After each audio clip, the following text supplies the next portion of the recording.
1.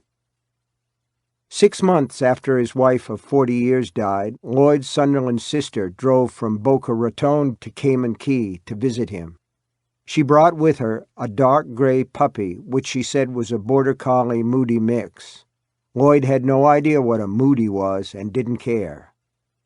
"I don't want a dog, Beth. A dog is the last thing in the world I want. I can barely take care of myself."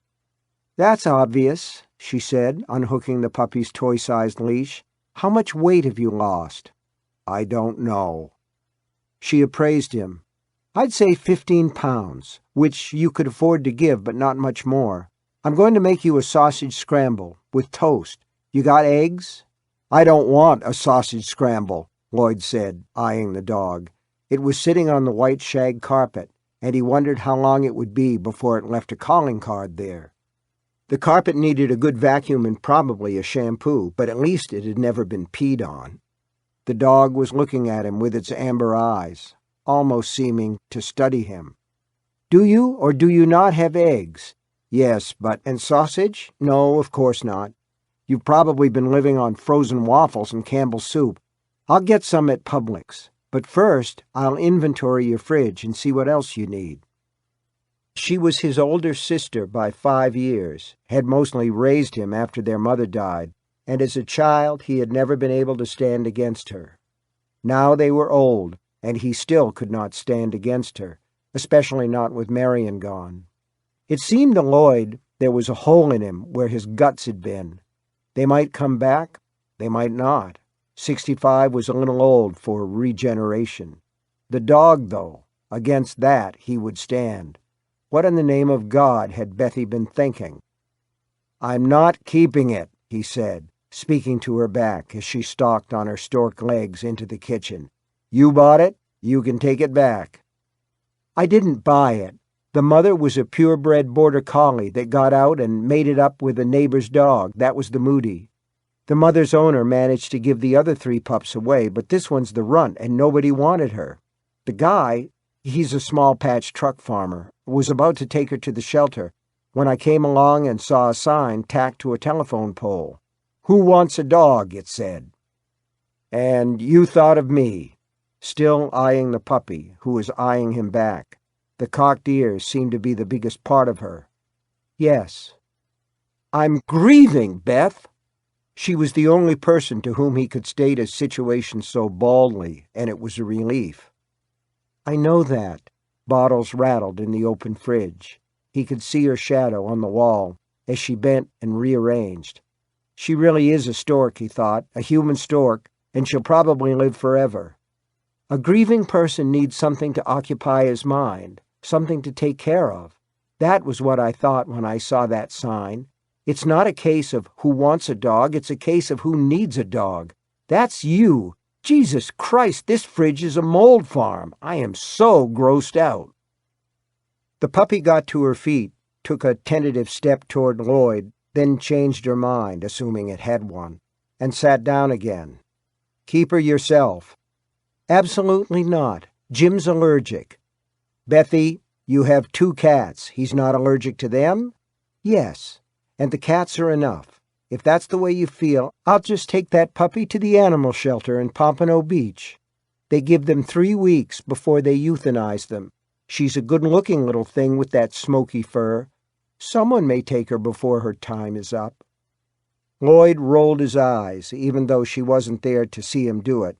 He had often done the same thing at the age of 8, when Beth told him that if he didn't clean up his room, she'd give him 5 on his bottom with her badminton racket. Some things never changed. "Pack your bags," he said. "We're going on one of Beth Young's all-expenses-paid guilt trips." She shut the fridge and came back into the living room. The puppy glanced at her, then resumed her inspection of Lloyd. "I'm going to Publix, where I expect to spend well over $100. I'll bring you the checkout tape and you can reimburse me." "And what am I supposed to do in the meantime?"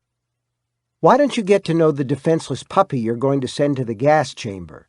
She bent to pat the top of the puppy's head. "Look at those hopeful eyes." What Lloyd saw in those amber eyes was only watchfulness, evaluation. What am I supposed to do if she pees on the shag? Marion had this installed just before she got sick." Beth pointed to the toy-sized leash on the hassock. "Take her out. Introduce her to Marion's overgrown flower beds. And by the way, pee wouldn't hurt that carpet much. It's filthy." She grabbed a purse and headed for the door, thin legs scissoring in their old, self-important way. "A pet is the absolute worst present you can give someone," Lloyd said. "I read that on the internet." "Where everything is true, I suppose?" She paused to look back at him. The harsh September light of Florida's west coast fell on her face, showing the way her lipstick had bled into the little wrinkles around her mouth, and the way her lower lids had begun to sag away from her eyes, and the fragile clock spring of veins beating in the hollow of her temple. She would be 70 soon. His bouncing, opinionated, athletic, take-no-prisoner's sister was old. So was he. They were proof that life was nothing but a short dream on a summer afternoon. Only Bethy still had her husband, 2 grown children and 4 grandchildren, nature's nice multiplication. He'd had Marion, but Marion was gone, and there were no children. Was he supposed to replace his wife with a mongrel puppy? The idea was as corny and idiotic as a Hallmark card, and just as unrealistic. "I'm not keeping her." She gave him the same look she'd given him as a girl of 13, the one that said the badminton racket would soon make an appearance if he didn't shape up. "You are, at least until I get back from Publix. I have some other errands to run, too, and dogs die in hot cars, especially little ones." She closed the door. Lloyd Sunderland, retired, 6 months a widower, these days not very interested in food or any of life's other pleasures, sat staring at this unwelcome visitor on his shag carpet. The dog stared back. "What are you looking at, foolish?" he asked. The puppy got up and walked toward him, waddled, actually, as if through high weeds. It sat down again by his left foot, looking up. Lloyd lowered his hand tentatively, expecting a nip. The dog licked him instead. He got the toy leash and attached it to the puppy's small pink collar. "Come on, let's get you off the rug while there's still time." He tugged the leash. The puppy only sat and looked at him. Lloyd sighed and picked her up. She licked his hand again. He carried her outside and put her down in the grass. It needed mowing, and she almost disappeared. Beth was right about the flowers, too. They looked awful, half of them as dead as Marion. This thought made him smile, although smiling at such a comparison made him feel like a bad person. The dog's waddle was even more pronounced in the grass. She went a dozen or so steps, then lowered her hind end and peed. "Not bad, but I'm still not keeping you." Already suspecting that when Beth went back to Boca, the dog wouldn't be with her. No, this unwanted visitor would be here with him, in his house 1/2 mile from the drawbridge that connected the Key to the mainland. It wouldn't work. He had never owned a dog in his life, but until he found someone who would take her, she might give him something to do besides watch TV or sit in front of his computer playing solitaire and surfing sites that had seemed interesting when he first retired and now bored him to death. When Beth returned almost 2 hours later, Lloyd was back in his easy chair and the puppy was back on the carpet, sleeping. His sister, whom he loved but who had irritated him his whole life, irritated him further today by coming back with a lot more than he had expected. She had a large bag of puppy chow, organic of course, and a large container of plain yogurt, which, when added to the puppy's food, was supposed to strengthen the cartilage in those radar dish ears. Beth also brought puppy pee-pee pads, a dog bed, 3 chew toys, 2 of which squeaked annoyingly, and a child's playpen. It would keep the puppy from wandering in the night, she said. "Jesus, Bethy, how much did that cost?" "It was on sale at Target," she said, dodging the question in a way he was familiar with. "No charge, my treat. And now that I've bought all this, do you still want me to take her back? If you do, you get the job of doing the returns." Lloyd was used to being outplayed by his sister. I'll give it a trial run, but I do not appreciate being saddled with the responsibility. You always were high-handed." "Yes," she said. "With Mother gone and Dad a functional but basically hopeless drunk, I had to be. Now how about the scramble?" "All right." "Has she peed on the rug yet?" "No." "She will." Beth actually sounded pleased with the idea. No great loss, either. "What are you going to name her?" "If I name her, she's mine," Lloyd thought, only he suspected she was his already, and had been from that first tentative lick, the way that Marion had been his from the first kiss. Another stupid comparison, but could you control how your mind sorted things? No more than you could control your dreams. "Laurie," he said. "Why Laurie?" "I don't know. It just came to me." "Well," she said, "that's all right." Laurie followed them into the kitchen, waddling. 2. Lloyd papered the white shag carpet with puppy pads and set up the playpen in his bedroom, pinching his fingers in the process. Then went into his study, fired up his computer, and began reading an article titled, "So You Have a New Puppy." Halfway through it, he became aware that Laurie was sitting beside his shoe, looking up at him. He decided to feed her and found a puddle of pee in the archway between the kitchen and the living room, not 6 inches from the nearest puppy pad. He picked Laurie up, set her down next to the pee, and said, "Not here." He then put her down on the pristine pad. "Do it here." She looked at him, then did her puppy waddle back into the kitchen, where she laid down by the stove with her snout on one paw, watching him. Lloyd grabbed a handful of paper towels. He had an idea he was going to be using a lot of them in the next week or so. Once the puddle was cleaned up, a very small one, there was that, he put a 1/4 cup of puppy chow, the recommended dosage according to So You Have a New Puppy, in a cereal bowl and mixed it with yogurt. The puppy tucked in willingly enough. While he was watching her eat, his phone rang. It was Beth, calling from a rest area somewhere in the wilds of Alligator Alley. "You should take her to a vet," she said. "I forgot to tell you that." "I know, Bethy. It was in So You Have a New Puppy." She went on as if he hadn't spoken, another trait he knew well. "She'll need vitamins, I think, and heartworm medicine for sure, plus something for fleas and ticks. It's probably a pill they eat with their food. Also, she'll need to be fixed, spayed, you know, but probably not for a couple of months."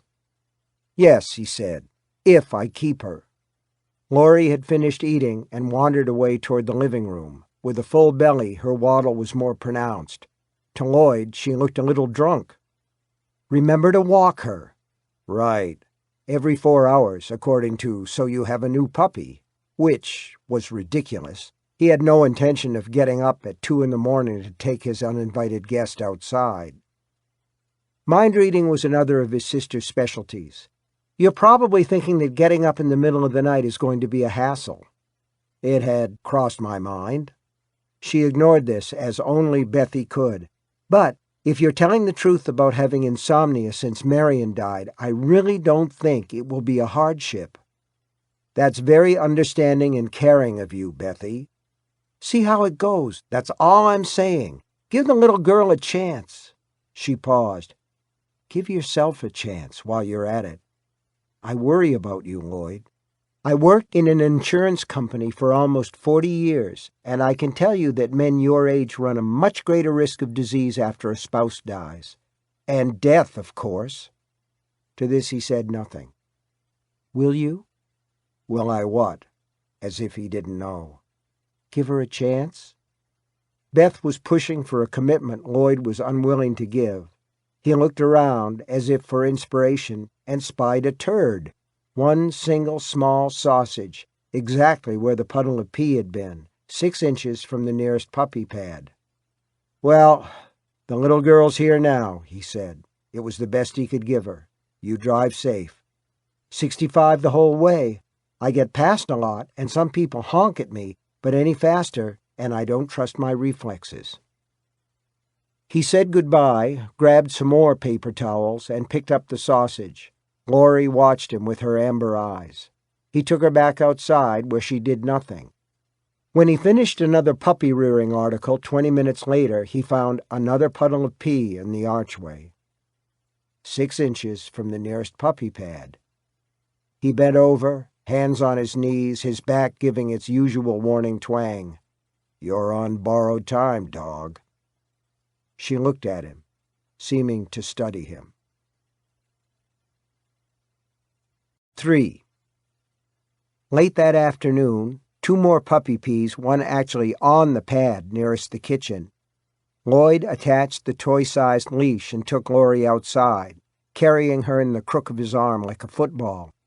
He set her down and urged her along the path that ran behind this small development of houses. The path led to a shallow canal, which eventually flowed beneath the drawbridge. Traffic there was currently backed up, waiting for some Mr. Rich Guy's expensive toy to pass from Oscar's Bay into the Gulf of Mexico. The puppy walked in her usual side-to-side waddle, pausing every now and then to sniff at clumps of weeds that, from her perspective, must have looked like impenetrable jungle thickets. A dilapidated boardwalk known as 6 Mile Path, for reasons Lloyd had never understood since it was a mile long at most, ran beside the canal, and his next-door neighbor was standing there now between signs reading "No littering" and "No fishing." Further down was one meant to say "Watch for alligators," only alligators had been spray-painted over and replaced with "Democrats." Seeing Don Pitcher hunched over his fancy mahogany cane and hauling at his truss always gave Lloyd a small but unmistakable frisson of mean satisfaction. The man was a jukebox of tiresome political opinions, and also an unapologetic gore-crow. If anyone in the neighborhood died, Don knew it first. If anyone in the neighborhood was running into financial headwinds, he knew that too. Lloyd's own back was no longer what it had been, nor were his eyes and ears, but he was still years from the cane and the truss, or so he hoped. "Look at that boat," Don said, as Lloyd joined him on the boardwalk. Laurie, perhaps frightened of the water, hung back at the end of her leash. "How many poor people do you think that would feed in Africa?" "I don't think even hungry people would eat a boat, Don. You know what I—" "Say, what do you got there? New puppy? Ain't he cute?" "It's a she," Lloyd said. "I'm keeping her from my sister." "Hey there, sweetie," Don said, leaning forward and holding out his hand. Laurie backed away and barked for the first time since Beth had brought her. 2 high, sharp yaps, then silence.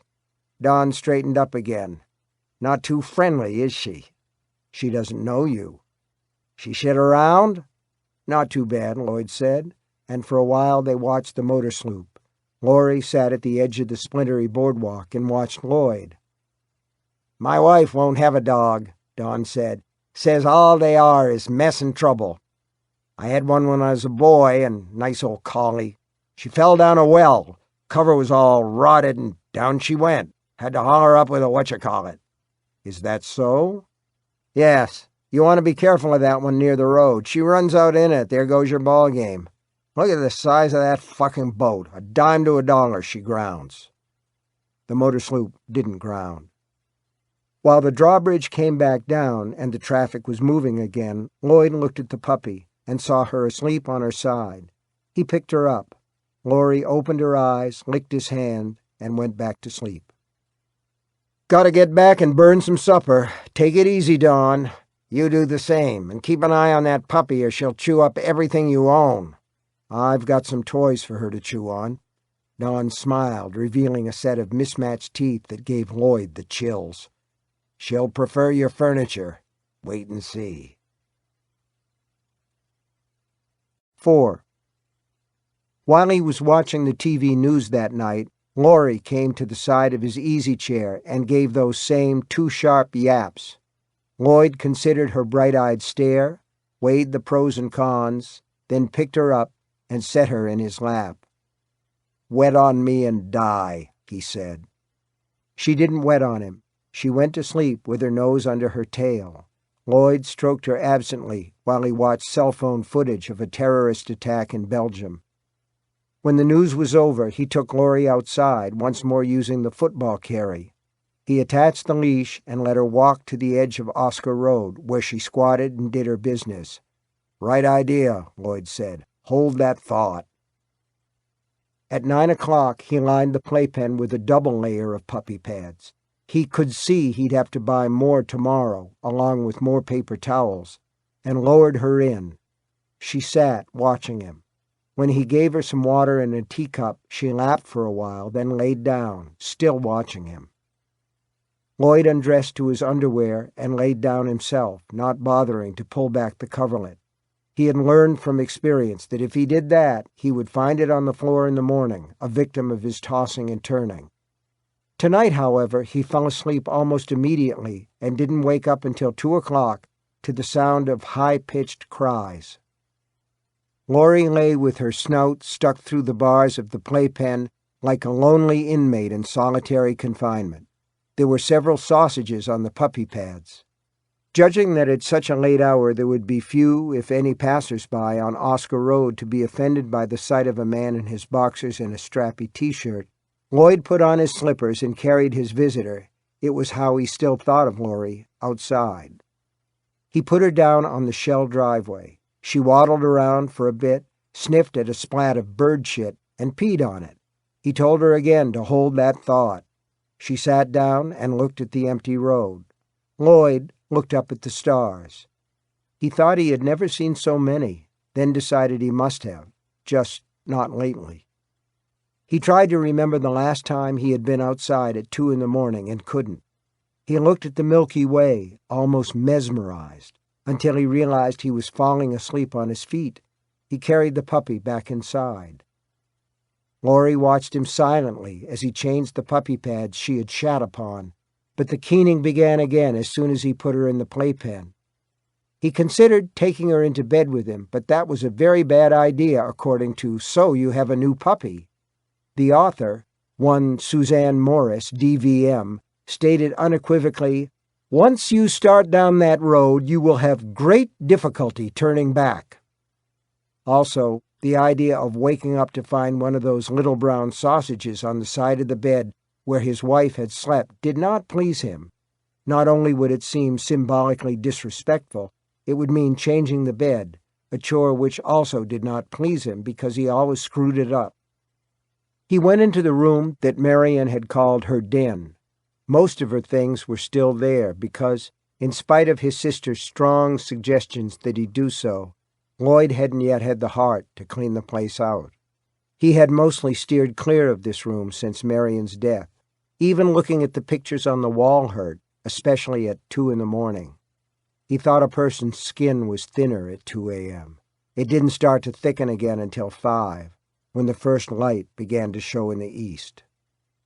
Marian had never upgraded to an iPod, but the portable CD player she had taken to her twice-weekly exercise group was on the shelf above her small collection of albums. He opened the battery case and saw no corrosion on the AAAs. He thumbed through her CDs, paused at Hall & Oates, then went on to Joan Baez's greatest hits. He mounted the CD and it spun satisfactorily when he closed the lid.